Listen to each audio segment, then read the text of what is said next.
Helo bawb a chroeso nôl i'r ardd. Wel, dwi fan hyn yng nghysgod yr ysgawen anferthol yma. Ysgawen blanes i 4 blynedd yn ôl o wneud toriad planhigyn, credwch chi'n y byd o. A heddi, dwi eisiau dangos i chi shwt i fynd ati i greu toriadau planhigion ac o'n y planhigion i chi'n hoffi yn yr ardd. Mae tymor yr Hydref yn adeg arbennig o dda i wneud toriadau planhigion allan o blanhigion prennog fel y cyrrens cochion fan hyn. Ac yn syml, beth yw toriad planhigyn, ond defnyddio darn bach o goesyn y planhigyn i roi fe mewn potyn o gompost a gobeithio am y gorau wneith e wreiddio. Ac os mae'n llwyddo, gewch chi blanhigyn newydd gywir yr un peth ar fam blanhigyn. Yn gynta, ewch gyda par o siswrn docio a thorrwch uwch ben unrhyw flagur newydd sydd wedi ffurfio yn y planhigyn. Torrwch ar ongl o 45 gradd mwyn sicrhau bod y dŵr yn rheadru oddi ar y planhigyn gwreiddiol.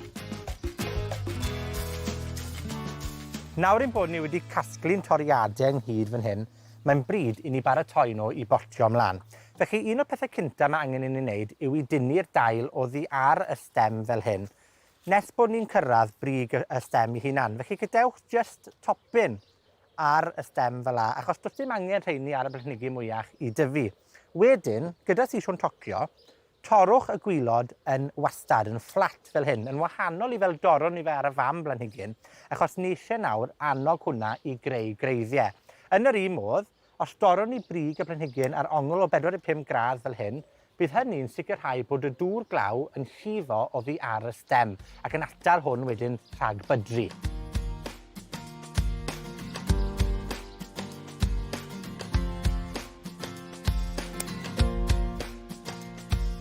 Felly nawr bod ni wedi paratoi'r coesau i gyd fan hyn, a fel allwch chi weld, mae pentwr ohonyn nhw da fi, a mae hwnna'n bwriadol iawn hefyd. Mae wastad yn well torri mwy, achos mae hwnna'n golygu gewch chi fwy hefyd, achos weithiau mae rai ohonyn nhw yn naturiol yn ffili.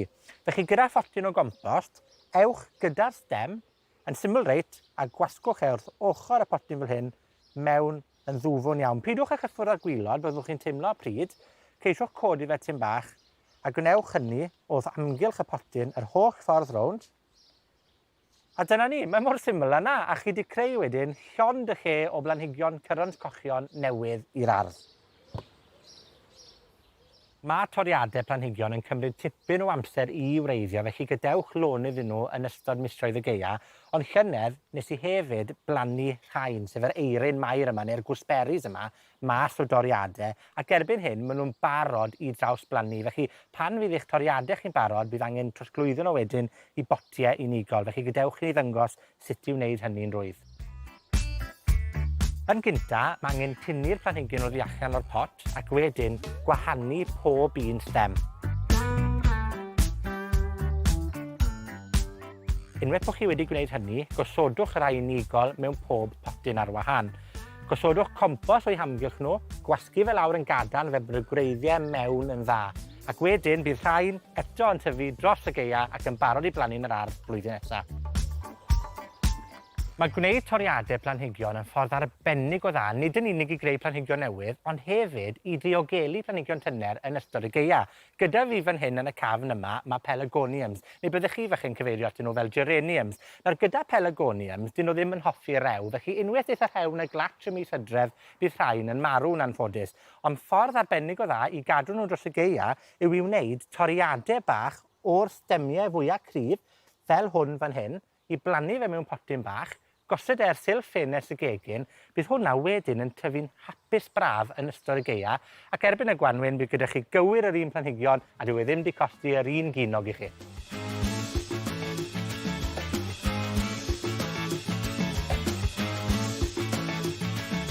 Cyn bo fi'n mynd ati i lenwi pob silff ffenest yn y tŷ gyda toriadau planhigion, a chredwch i fi, allwn ni wneud hynny'n rwydd, ond ni jyst moyn pwysleisio bod gwneud toriadau yn ffordd arbennig o dda o greu planhigion yn rhad ac am ddim. A fel dwedodd Crwys yn ei gerdd y border bach, gwreiddyn bach gan hwnna hon y nawr ac yn y man. Fel yna'n ddigon syml y daith, yr eden fach i'w rhan. Tan y tro nesa, joiwch y garddio.